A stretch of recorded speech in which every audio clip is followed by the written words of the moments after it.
Celebrating St. Patrick's Day made a comeback today after a 2-year hiatus. KITV4's Jeremy Lee is live in Chinatown tonight, where the celebration started early in the day. Jeremy. I spoke to the owners of both of the Irish pubs that are on opposite sides right here on Nuuanu, and they told me it's beginning to feel like the good old days, as folks have been making something of a mini bar crawl back and forth between the two pubs and beyond here in Chinatown, most of them dressed to the hilt in green. How did Honolulu turn up after 2 years without public St. Patrick's Day celebrations due to the pandemic? I mean, it's like riding a bicycle. You almost forget a little bit, but you really don't forget. Get back on it and let's make this thing happen. And happen it did. By early afternoon, people started to pack the block on Nuuanu south of King as lines started to form. St. Patrick's Day, everybody's having a good time, so nobody cares if they have to wait a few minutes. This is definitely as close to normal as it's felt in a couple years, for sure. In the Celtic bucks and drums, they really you make it feel like you're in Ireland. I mean, it's just great fun. Everything's wonderful.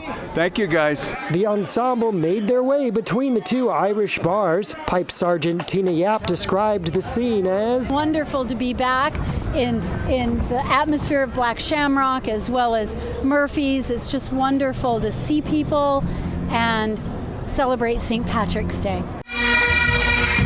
Lines started forming to catch the pipe and drum ensemble live, performing classic Irish tunes. Well, for us, it's good for the soul.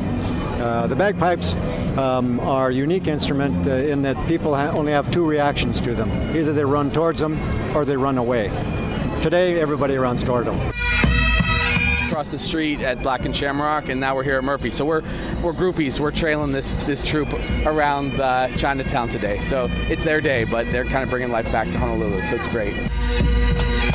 A step closer to how it was before. I think the real big gatherings are still not something people are comfortable with, but it's fun to begin shifting back into normalcy.